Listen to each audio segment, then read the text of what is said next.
Welcome back, everybody. We are talking about innovation tonight, and who better? As I said on day one, every night we're talking to one person who kind of embodies the theme. So, leadership, Brene Brown. We talked to Gary Vee about marketing. Tonight, innovation, Adam Grant, who's in this window next to me. Yes, I think I pointed in the right direction. Adam is, I'm going to start by saying, a gold medalist, Junior Olympics diving champion. That's just one of the many things that he is. He's a professor at Wharton. He's an organizational psychologist. He's a best-selling author. He's written books that you've read, originals. Give and Take, his brand new book, Think Again. It's so good. I could not put it down. So good. Adam's got a podcast called Work Life. He's given TED Talks. I think I've seen them all in person. They're so good. And he's just a great person. Adam, it's great to have you. Welcome to the How I Built This Virtual Summit. Thank you, Guy, for having me. It's a thrill to be here. It's definitely all downhill. I don't think I've earned any of the things you just said, but I will try to live up to a fraction of them. Well, at the very least, maybe you can dive off the high dive at the end. Like that could be the piece de resistance. That might be dangerous for everyone involved. I want to start by asking. So on Monday night we had Gary Vee on, Gary Vaynerchuk, and actually it was terrific. But he said something, and I'm really wanted to get your take on it.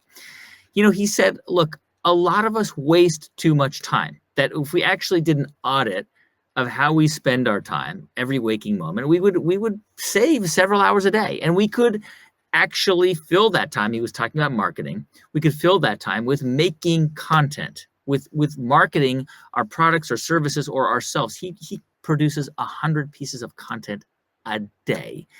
But I think that you might want us to spend that time differently. Maybe just thinking.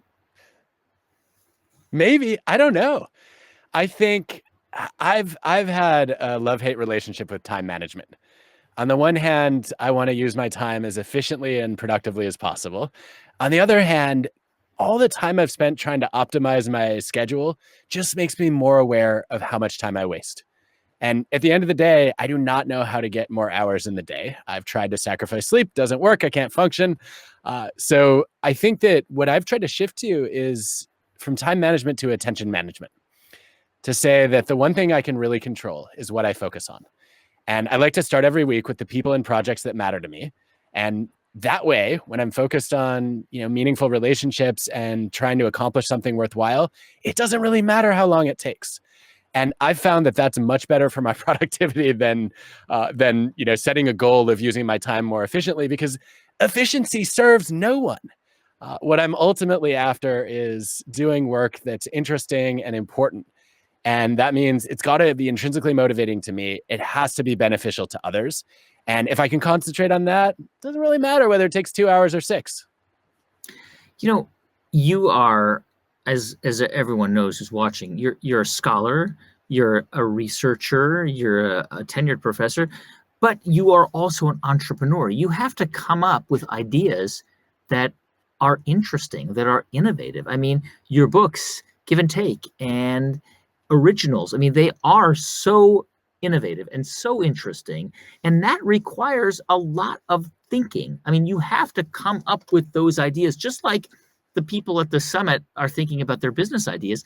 That's effectively the same thing that you're doing. So how do you begin to do that? I imagine it's not just about time management. Sometimes it's about just thinking, isn't it? Yeah, it is. It's funny. I've resisted that identity for a long time. I guess ever since I started an early online social network with some friends, and then we shut it down and watched Mark Zuckerberg start Facebook 5 years later in the house next door. I didn't see myself as an entrepreneur. I've never launched a company of my own. I don't think I've ever created a product, really. I guess a book is a product and a podcast is a product, but it's not tangible in the same way as, a lot of entrepreneurs' visions are. And so I've only come around recently to the idea that I might be an entrepreneur of data and of ideas. So I would have been an imposter at this summit a year ago, but I'm on board now. And yeah, thinking time is critical. I think one of the things I've tried to do is reverse engineer some of the projects that I'm relatively proud of and some of the ones that I regret. And one thing I've noticed is obviously a project has to start with passion or curiosity. I have to care about it. It's going to follow me around for a long time. I'm going to get annoyed by being typecast at some point by it. And so I really have to wake up in the morning excited about it, go to bed at night thinking about it. And, a lot of that incubation happens when I'm not even meaning to focus my attention on it, but it just draws me in. And then the second filter is it's got to be obviously useful to other people. But I haven't paid enough attention to, is this novel? Do I have something unique to say about this topic? I've started a lot of projects that are, I think, exciting to me. They address things that matter to others, but we just don't need another leadership book. I'm pretty convinced. I don't think we need another self-help book, either on self-esteem for that matter, right? So thinking about, okay, how unique is the contribution that I could make here is something that I would like to spend more time on. And that's not occupying enough of my thinking time right now. Something that I love that you wrote about in your book, and in your latest book, and I relate to it so much because I released a book last fall, was that it can take 2 years to work on the book and write the book, and it could take somebody 2 hours to consume all of your ideas, right? But we receive these books, give and take, or originals, or whatever, think again, and they're elegant and they're very useful and very interesting and full of innovative ideas. But I imagine, you just mentioned the world doesn't need another leadership book. I have to imagine that in order for you to come up with an innovative book idea or innovative research ideas, you have to come up with a lot of ideas.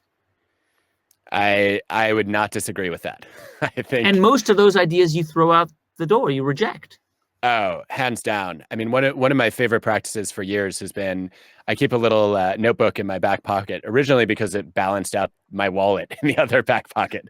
But I've carried it around since I was in college. And every time I have an idea, I write it down. And then once a week, I go through all the ideas and I type them up. And I do nothing with that document except I open it once a month and I review it. And most of the content in there is embarrassing garbage. I'm like, who is the idiot who came up with these ideas? Wait, that was a dumber version of me. What was I thinking? But every once in a while, what I notice is I've had the same idea 3 or 4 times and I didn't even remember it. And when I got excited about the same idea in different points in my life, it signals to me that there's something interesting and worth exploring there. And I think that for me is a process of deciding which ones ought to be discarded and which ones maybe are worth developing. You've talked about this both on the TED stage and in your books. You are not a natural procrastinator. You are an A student, right? And you kind of poke fun at yourself for that because in your research, you actually discovered that procrastinators can sometimes be some of the most creative people, that procrastination is part of the creative process, which I love.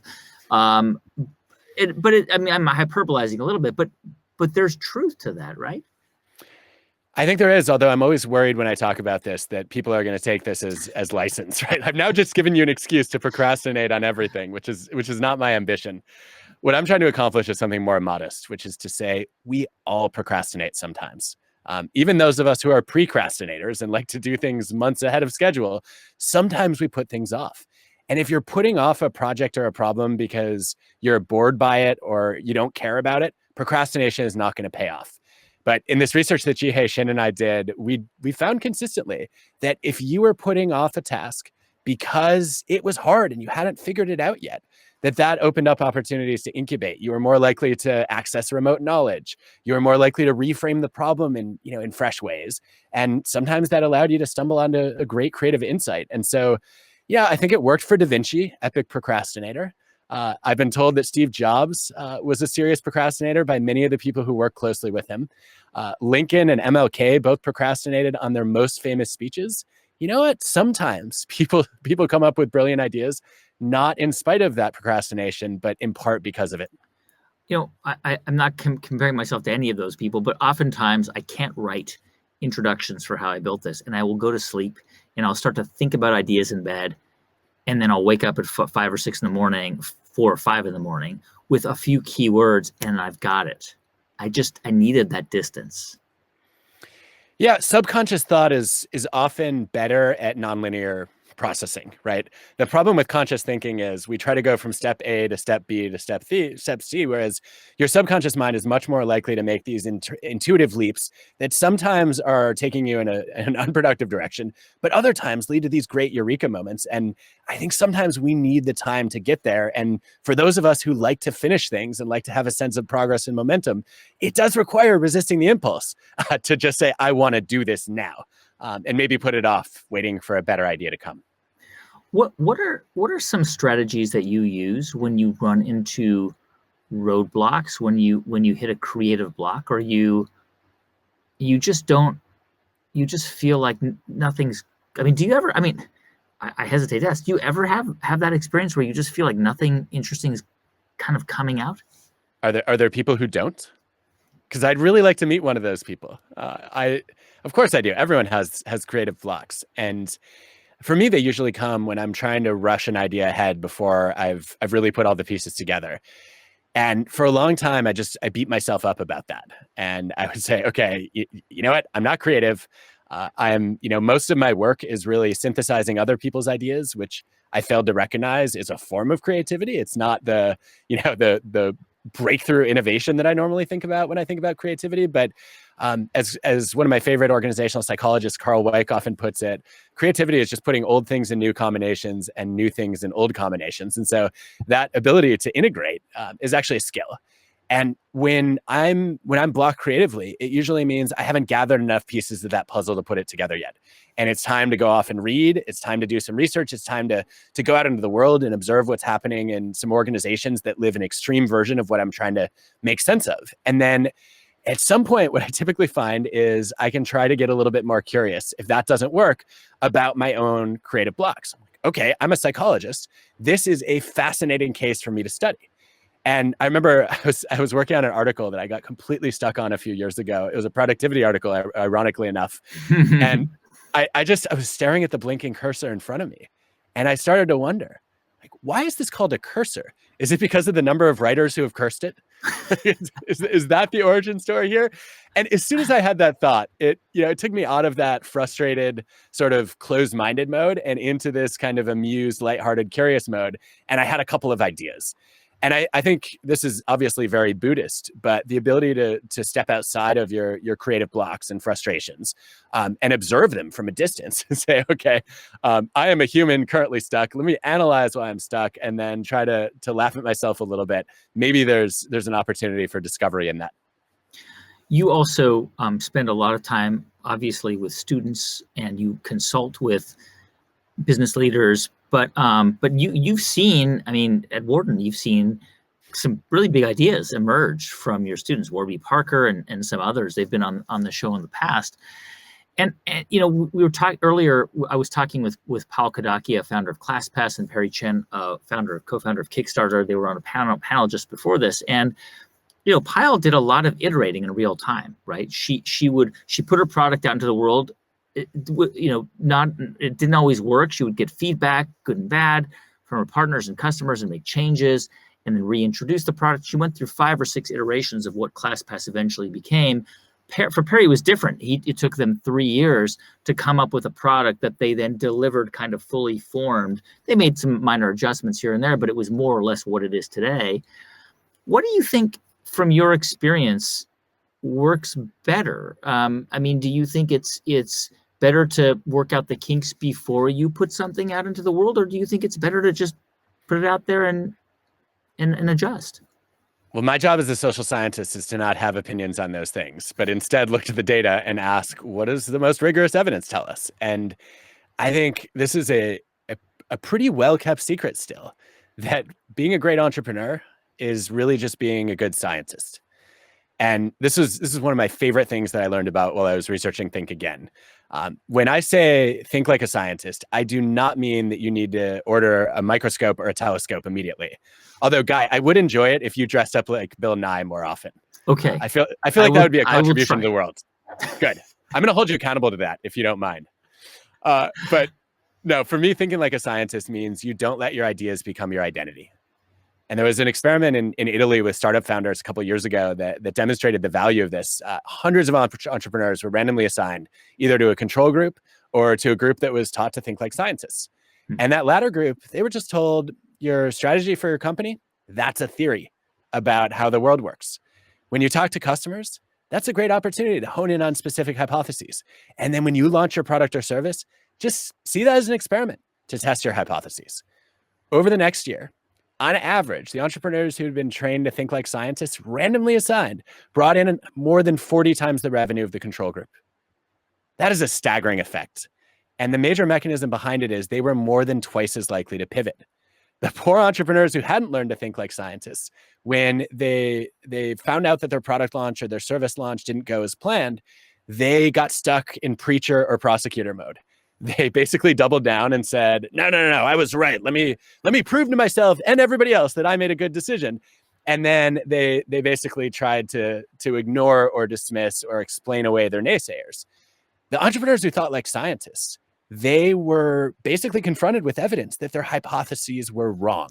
And they said, okay, that experiment didn't work. Let me now iterate. Let me try rethinking my vision or my strategy, or I'm going to try to pursue a different market and hope I can find product market fit. And by doing that, right, they bought themselves flexibility. And so when I look at those data, it's pretty clear that the iterate, test, and learn approach is where we want to go. The open question that I think raises that I don't have good data on yet is when is it soon enough? When is it too soon? When is it too late to launch? That's what I wanted to ask you about, because there's so many examples, and you've had probably experienced this on your show Work Life, and certainly on How I Built This. There's so many examples of a founder that we interview, and they stuck with it despite, I mean, Gary Hirschberg and Stonyfield Yogurt, it took him 10 years. I mean, they were broke and just hemorrhaging money, and it was failure after failure, but they stuck with the product. It was great yogurt. And there's so many examples of this, of founders who despite the evidence to the contrary, stick with it. They stay with it, and eventually they succeed. But of course, we know that those are the stories we tell on How I Built This. In many cases, it's a folly. So when do you know? When do you know to stick with it and to keep at it? And when do you know to course correct? I don't think you can ever know ex ante, right? What you're trying to do is essentially predict the future. And last time I checked, even the world's best forecasters are not doing that much better than a coin flip. So I don't think you can know. I think there's a fine line between heroic persistence and stubborn stupidity. And it's usually after the fact that you get to tell which was which. And I think for every Gary whose persistence paid off, right, there are probably 8 or 9 entrepreneurs who were too busy worshiping at the altar of hustle and praying to the high priest of grit to stop and say, maybe I should rethink this. And then they regretted it. I think irrational persistence is a very high risk, maybe high return strategy. But I think the way that I would start to try to analyze, should I stick with it or should I let go, is with the research on what's called escalation of commitment to a losing course of action. So escalation of commitment happens when you make an initial choice. You start to get some negative feedback that signals maybe this is the wrong call, but you decide, you know what, if I invest more, I can turn the ship around. And a lot of us do that. We think it's about sunk costs, but the most powerful drivers are not economic. They're emotional. It's ego and image. I don't want to look like a bad decision maker. I don't want to see a bad decision maker in the mirror. So I convince myself that there's still hope here yet. And what that means is if I'm the person who made the initial decision, I am compromised when it comes to making the later choice about whether to stay the course or whether to think again. And what that means is you need a network of people. I call them a challenge network, right? A group of thoughtful critics who you trust to give you that independent feedback and say, wait a minute, let me hold up a mirror so you can see your reflection more clearly. You can recognize your blind spots. And you can see that if you had not made the initial choice to go with this, that you might be stepping on the brakes right now. And I don't know that you always get the easy or the right answers from your challenge network, but independent feedback from multiple thoughtful critics, I think, is the best source of data that you could gather. And you talk about this and Think Again. I mean, 2 classic examples. And I love the stories you tell about these examples are BlackBerry and Blockbuster, 2 hugely successful companies in their day that didn't. I mean, they were already hugely established brands, but they didn't course correct. No, I think the danger of, I mean, particularly in the case of the BlackBerry, right? You had a brilliant electrical engineer, Mike Lazaridis, who, just, I mean, pure science, right? He figured out that you could take what was essentially a two-way pager and turn that into a work email device that ignited the smartphone revolution. And then he fell in love with his baby. And the idea of the physical keyboard instead of the touchscreen, the idea that this device was for work emails instead of home entertainment, the concept that it was mostly a phone and an email device as opposed to being a whole mobile computer in your pocket, he really couldn't get himself to rethink his vision for that product and the strategy for the company. It is insane to me that when they were valued at over $70 billion, they still only made one product. They just had a bunch of variations on the BlackBerry, which is a great way to persist into obsolescence. And I guess one of the things that I took away from going deep into that story and comparing it with the research is you have to be very careful when you become known for a product or a service, because the more credit and publicity you get for it, the more attached you become to it, and the more attached it becomes to you. Yeah, gosh, I felt so bad for him in your book because I thought, oh, to be the bad example in an Adam Grant book, can't be easy. I don't know. He's still a billionaire. And I do think that he still just lit the Waterloo tech ecosystem on fire. He's done a lot of good and interesting things in the world. So it's more to me a case of ineffective decision making than we should say, woe is Mike Lazaridis, right? But as you point out in the book, I mean, his team had taken apart the iPhone and looked at it, at the guts of the iPhone, and they said to him, hey, there's something here. We've got to look at this thing. It's remarkable. There is a moment where he gets an early iPhone and he takes it apart himself, because that's what he does as a science whiz. He's been doing this his whole life. And he kind of marvels that they put a whole computer inside a phone. And then he starts finding reasons why that's not the right way to go. Right. And it's just, it's so striking in retrospect, right? With the benefit of hindsight, of course, to say, okay, you recognize the technological marvel here, and then you could not appreciate the business opportunity that it created. It's a form of what Margaret Heffernan, who I know you know, and TED speaker and writer, has written about. It's kind of a form of willful blindness. I love this quote that you've got in the book from Ray Dalio, the hedge fund manager, because he talks about. I mean, you write about how a lot of the most innovative thinkers, they love being wrong. They actually love being wrong. You would say it rocks their intellectual world. Ray Dalio, he says, if I don't look back at the end of the year and think, God, how stupid, I think you're something like how stupid was I? Then he's like, then I didn't learn anything. I didn't learn much.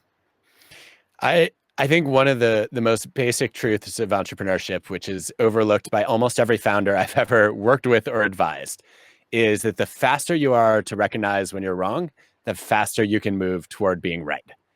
And I think there's even a case to be made that we should experience joy around being wrong.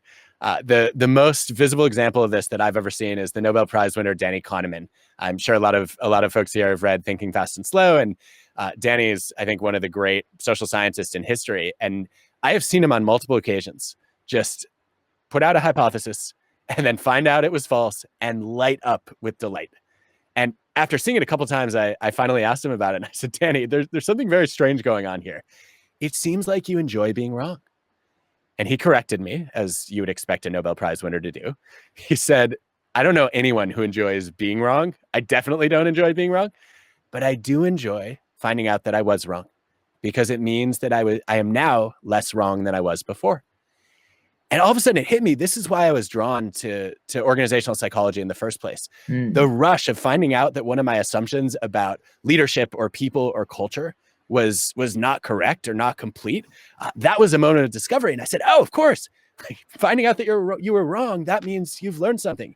And Danny said, that's the only way I'm sure that I've learned anything.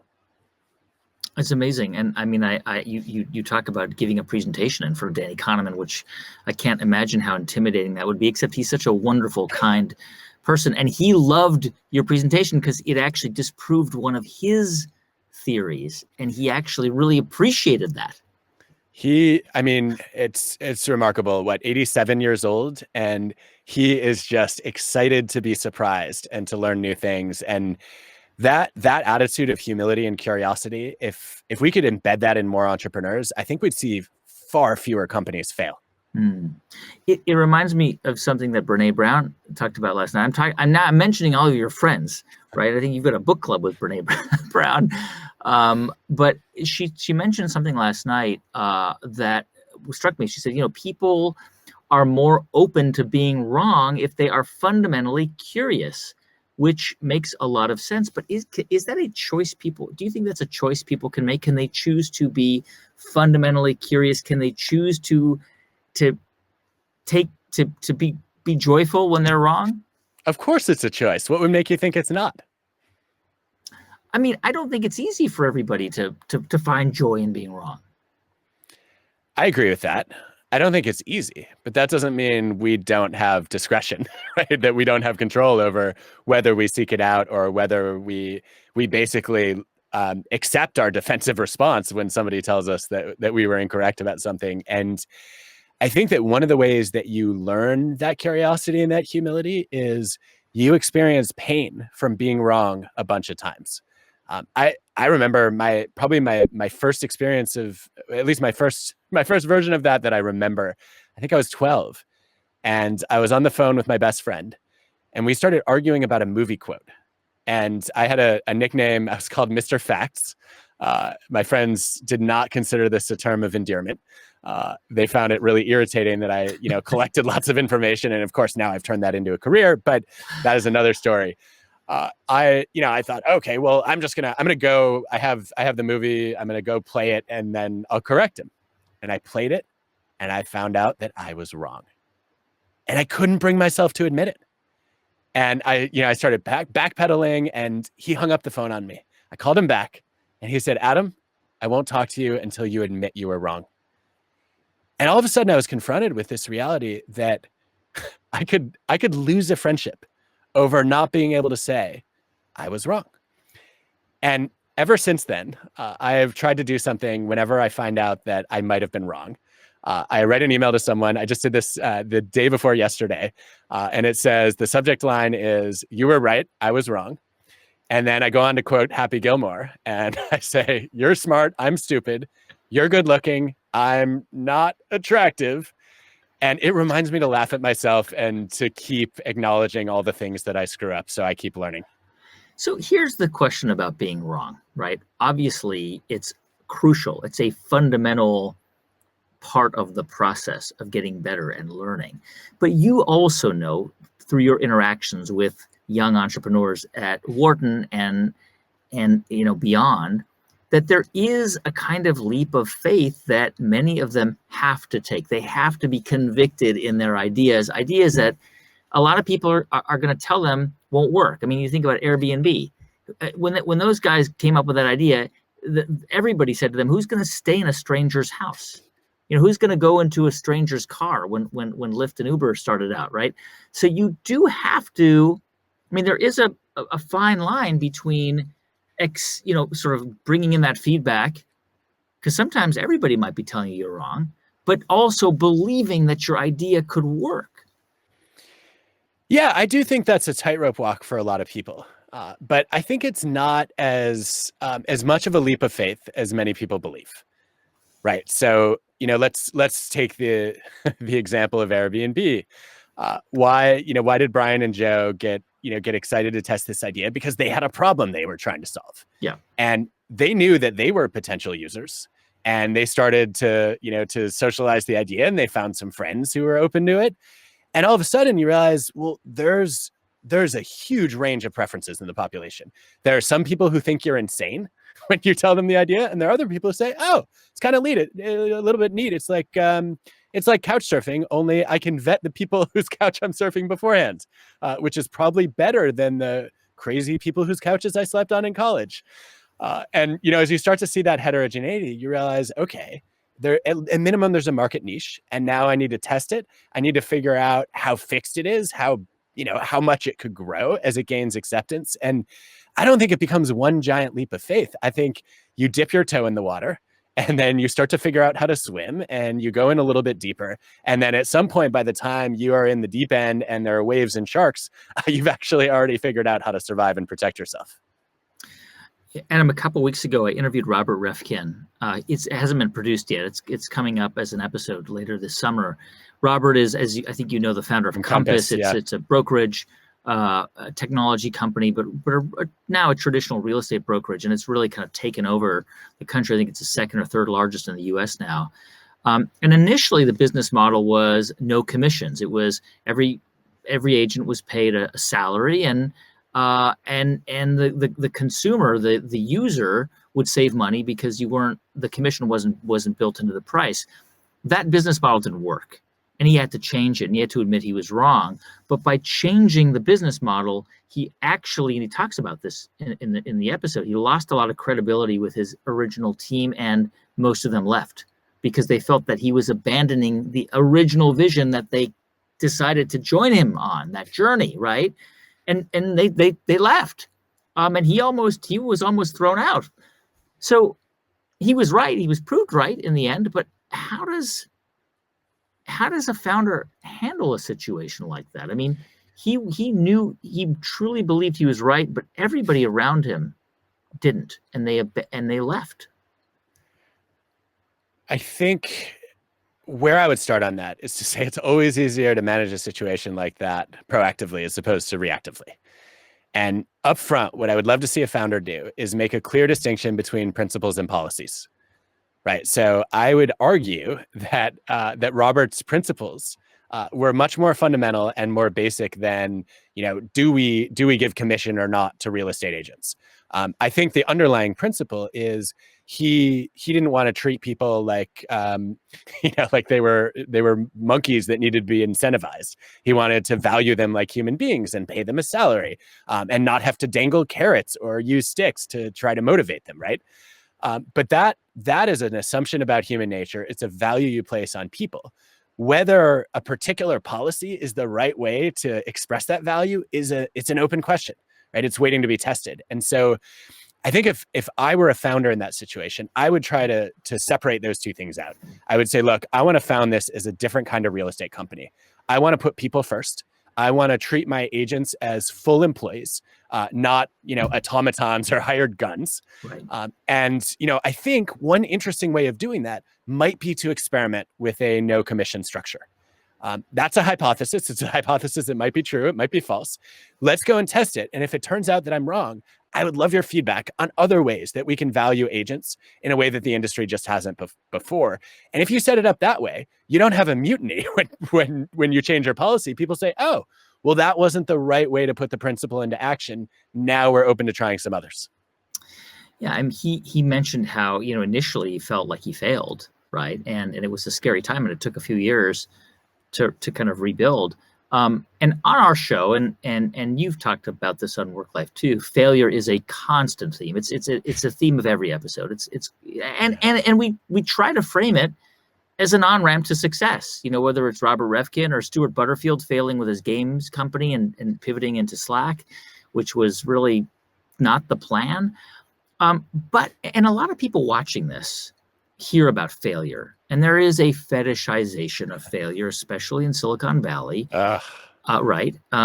But if people who are part of this summit are building things, and they know that they may have to try something and fail in order to innovate, but failure after failure, or even one significant failure, it can be hard to keep learning and growing from that without knowing whether you're ever going to get a break. Right? You could become totally demoralized and paralyzed. Yeah, I think that's true. And I think it happens to a lot of founders. And that makes me sad. What makes me even sadder, though, is the founders who don't learn anything from their failures and then don't pivot, don't adjust, don't say, okay, what can I take away from that experiment? And I guess, I think one of the worst exports of Silicon Valley to the rest of the world is the idea that we should celebrate failure. Guy, I don't know about you. I have never wanted to throw a party when I crashed and burned. I was not out there celebrating when I found out that this online social network that we started in 1999 could have been Facebook. I was definitely not ready to party when, Warby Parker went from an idea that I had declined to invest in to a unicorn. I mean, I was thrilled for Neil and Dave and their team, but I wasn't like, yes, I screwed up that investment and now it's a badge of honor, right? Right. I think that maybe a more realistic option is to try to normalize failure, to recognize that it is a necessary part of the process of taking risks and trying to solve big problems. And that if you never fail, it means you probably weren't aiming high enough. If your goals are always achievable, you have set your goals too low and you need a little bit of a shot of ambition, right? And that normalization allows people to say, okay, you know what, I don't have to, to build up a whole resume of failures that I'm going to be proud of, but I also don't have to be defined by those failures. One of the things that I love about and our intention with this summit is not just to sort of talk high level, but also talk about very actionable and practical things, tools, advice, tips. And something that you've written about that I love is it's something you call the creative checkup, which you put on your calendar. You recommend people schedule a creative checkup like you would schedule a medical checkup. So first of all, what is a creative checkup?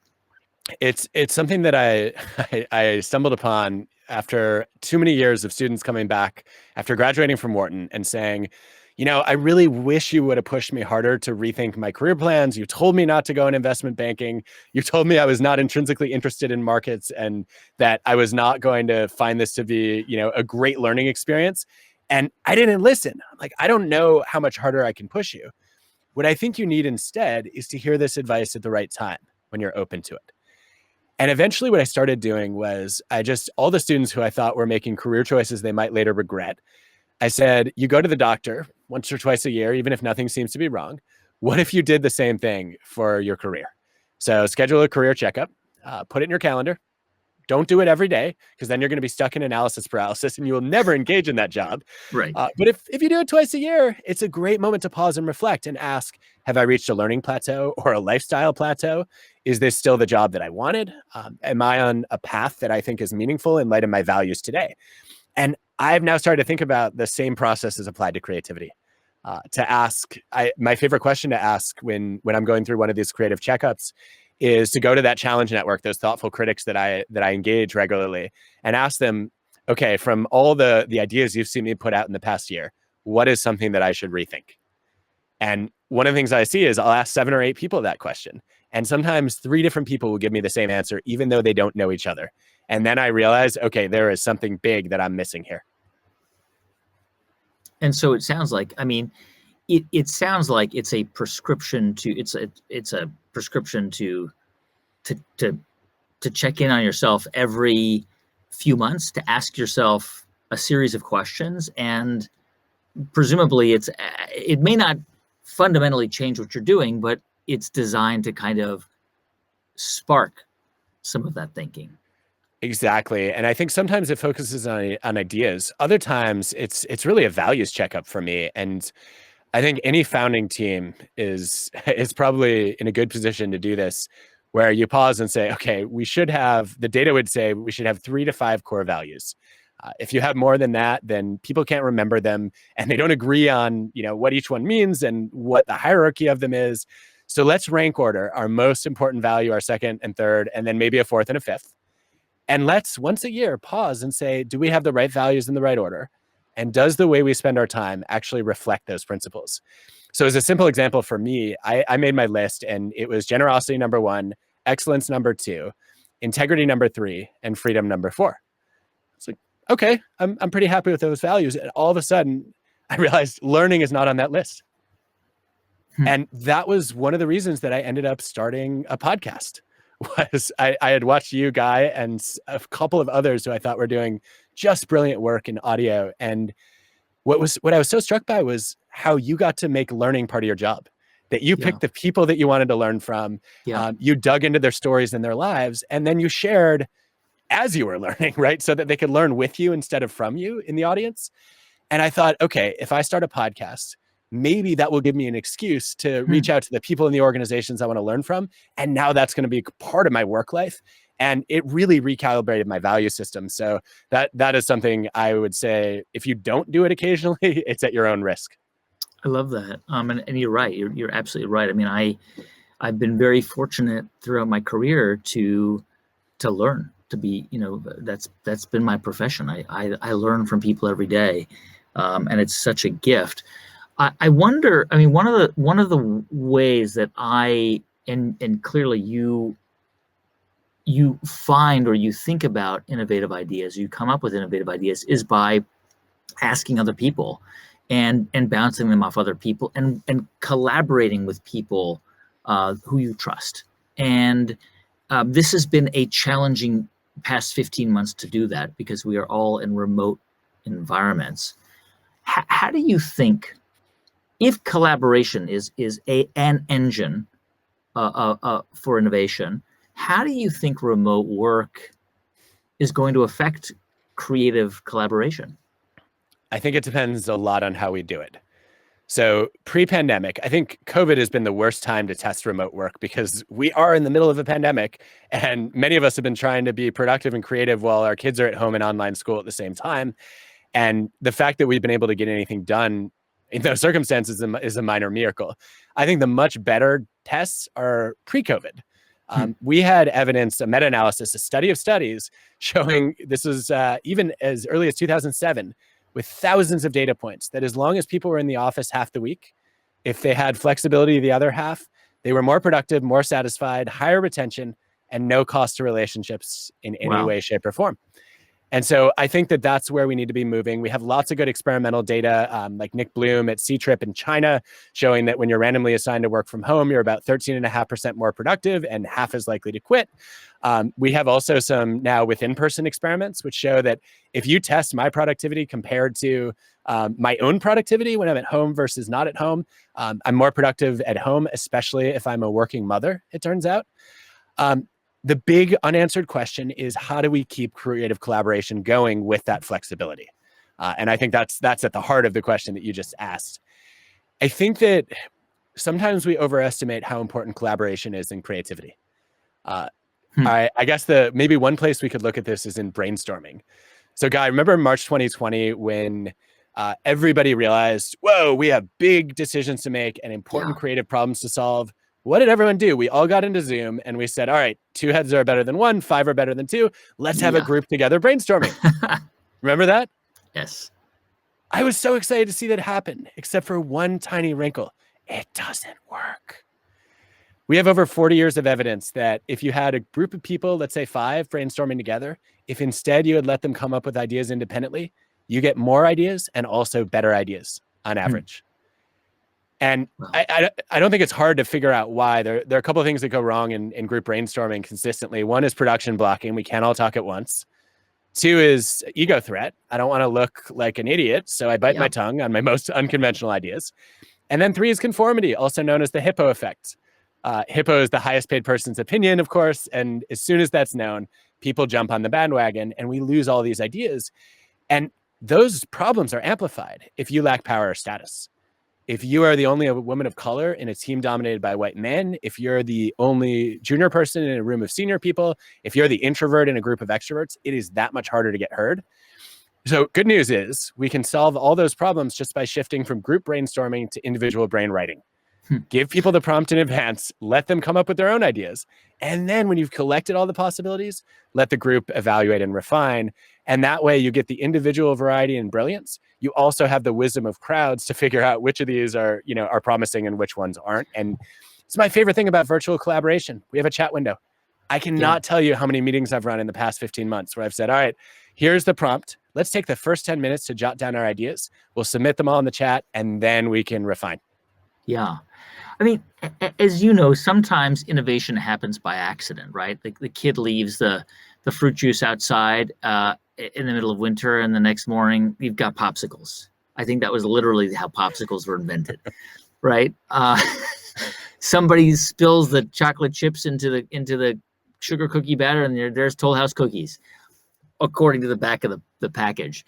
But oftentimes, innovation happens because people really are thinking this through. Like, I can't remember his name, but one of the engineers at Apple who tried to put internet connectivity in the iPod, and that was the kind of early beginnings of what would become the iPhone. What from what you have observed in your research, how do big organizations, because lots of people who are part of the summit are innovators within organizations, they're internal entrepreneurs, right? Mhm. How do big organizations spur innovation? I mean, you mentioned this idea of, kind of allowing people to think individually on their own, but you still have to give people space to put their ideas out there. Yeah. So how does that happen? How can big organizations encourage innovative thinking? So I'll throw out two ideas that I think have some good data behind them. The first one is something that I've seen both at Bridgewater and at Warby Parker. It's a rethinking of the suggestion box. And instead of a suggestion box, they run problem boxes, where at Warby, it's just a Google Doc. Anytime you see something broken, it's usually a technical bug, but you could design yours to include management bugs or culture bugs. You submit that. And then they have people across the organization rate how important those problems are, which means you get feedback on whether you're raising critical issues. And then if you want to work on one of the important ones, you can make it part of your job to do that. You get a team and resources behind you. And that problem identification process is usually the beginning of an innovative solution. When you want to get more innovative solutions and higher quality solutions, I think one of the best things you can do in a big organization is run an innovation tournament, a contest for ideas. And my favorite example was at Dow Chemical. They announced this tournament and they said, we're looking for ideas that will save energy and reduce waste. They have to cost no more than 200 grand US and be able to pay for themselves within a year if they work. And anybody in the company can submit. They have peers and subject matter experts evaluate, and then promising proposals go to round two, and then eventually they bet on them. Well, Dow ends up investing over a decade in 575 ideas. On average, they save the company 110 million US dollars a year. Wow. Most of those ideas didn't come from people in creative jobs. They were, somebody's on a factory floor, they see something that's broken, they had a kernel of an idea, but they did not know where to take it until the tournament was announced. It's amazing. I mean, it really does speak to this idea of crowdsourcing in a sense. It does, and I think that crowdsourcing needs structure. In a well-designed innovation tournament, my colleagues Christian Turvish and Carl Ulrich have studied this. You need a focus call, right? You want to hear the save energy, reduce waste. The 200 grand is the cap. And then people are much more able to figure out, okay, is this a viable idea? What are the appropriate parameters? And then you also have a timeline. Usually people get just a couple weeks to submit. And then over time, they get feedback and they can iterate and refine. And what that does is it puts a little bit of discipline and real focus of energy and attention behind the innovation process, as opposed to saying, you know what, you're all busy with your jobs. We want you to innovate on the side.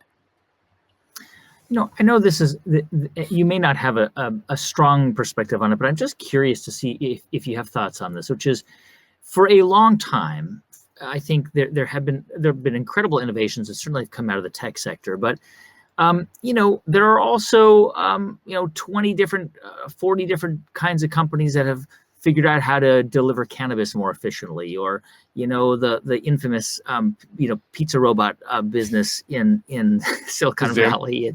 And there are all kinds of different innovations that sometimes you think, God, the smartest people on earth are working on that. I mean, but at the same time, you've got your Pat Browns. He's going to be on the show tomorrow night, and he's trying to creating meat out of plant protein.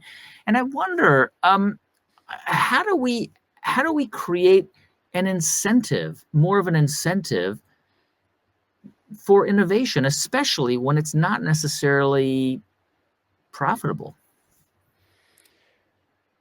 That's an interesting question. I wonder what makes you think we need more incentives for innovation. Yeah, I mean, I don't know. I mean, I think about, for example, the fact that this vaccine for COVID was invented in less than a year. And I don't know if that could have happened without the kind of financial backing from the federal government, right? Yeah, there is I'm thinking about some of the Mazzucato data, which would suggest that federal government investment in innovation is probably the single most underestimated and underappreciated driver of creativity and of entrepreneurship.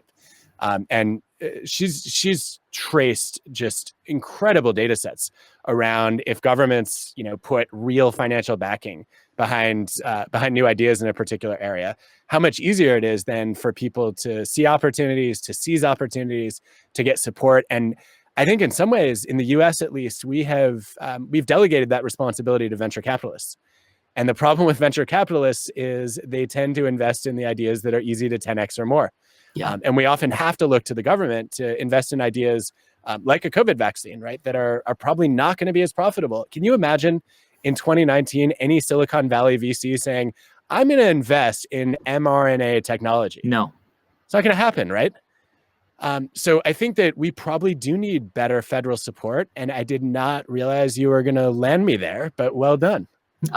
I love that work by, I think her name is Mariana, right? Mazzucato. Yeah, exactly. By the way, if you're watching, check out her TED Talk and her books. She's brilliant. I think she's based in the UK. And she writes about how government has actually funded all of the things that private enterprise takes credit for, like the iPhone and the technology behind exactly. It's all funded by the federal government. One of the themes, Adam, that's emerged from this week so far is finding a middle ground in what we do, right? Like a balance between grit and vulnerability, between taking risks and hedging our bets, between knowing when to walk away and knowing when to hold on. And you've coined a term for how to strike this emotional balance when you're solving problems and coming up with new ideas, and you call it confident humility. And I was hoping you could talk a little bit more about that idea. Yeah, I think when it first started to crystallize for me, I was reading some research on how highly confident entrepreneurs and leaders could also be extremely humble. And it sounded like a contradiction. And then I started to read through some of the examples that came out of the data, and it's like, well, you are very ambitious and pretty self-assured that you can do great things, but you're also very aware of your own limitations and weaknesses. And you're human and you're fallible. And I started realizing that that's really the combination that I've seen in most of the great entrepreneurs that I've worked with and studied. And I remember a couple of years ago asking both Reid Hoffman and Sarah Blakely, how did you have the confidence to just go for it? Like, Reid, you never built a company on your own, let alone LinkedIn. How did you know that it was time? How did you know you were ready? How did you know you were capable? And Sarah, I loved your interview with her. How did you know to go for it with Spanx when you'd never been an entrepreneur? You didn't know anything about retail or fashion or even really much about business by her own description. And they both gave me different versions of the same answer. They both told me that they weren't confident in their knowledge and skills. They were just confident in their ability to learn.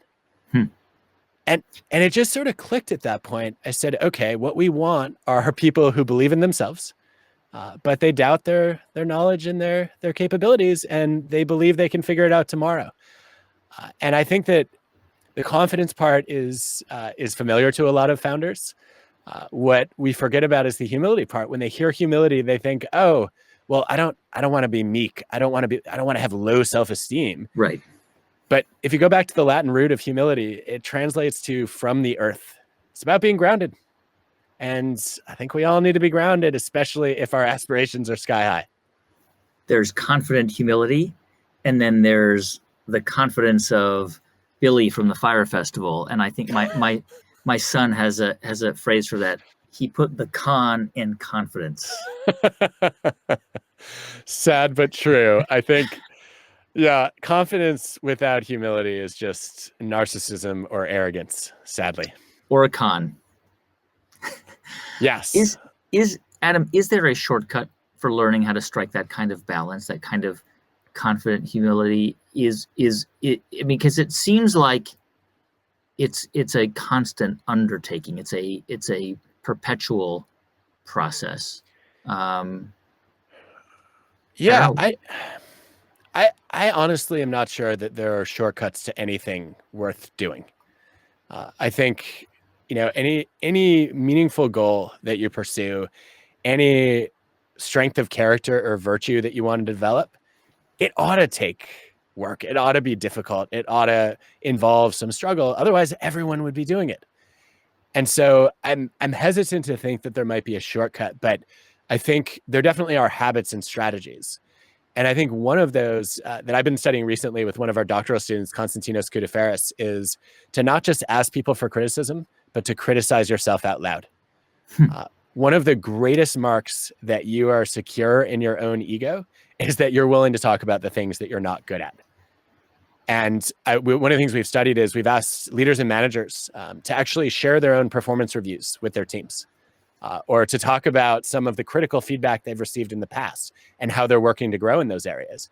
And we find that when leaders and managers are randomly assigned to do that, they end up building much more psychological safety in their teams to take risks, to speak up, to bring new ideas and problems to the table, because they're not just claiming they're open to it, they are proving that they can take it. And when you hear somebody who's up on a pedestal or who's somewhere senior to you in the hierarchy, say, you know what, here are the things I'm really terrible at. Here are the areas where I need your help. It goes a long way toward motivating you to speak up. And I think it's the people around us who keep us humble and keep us in check. Adam Grant, his latest book is Think Again. Adam, you promised me that when I see you, you will sign my copy. I'm happy to do that. I think it might reduce the resale value unless you know a lot of people named Guy. If you haven't picked up this book, you've got to pick it up. It's so good, Adam. It's just so interesting. It reads so well. It's so fun. It's such a pleasure to read. You're such a great writer. Thank you so much for being here. Thank you for sharing your wisdom and for, I don't know how many interviews I've done with you now, but my God, if you were to dime for every interview that I've done with you, you'd be a rich man. I'm honored to be here. I think I have so much admiration for your ability to tell a story, but also to elicit a story from the people you speak with. And I think you are one of the greatest storytellers and professional listeners in this country, and we're all lucky to learn from you. Now you're making me blush. Adam Grant, you're the best. Thank you.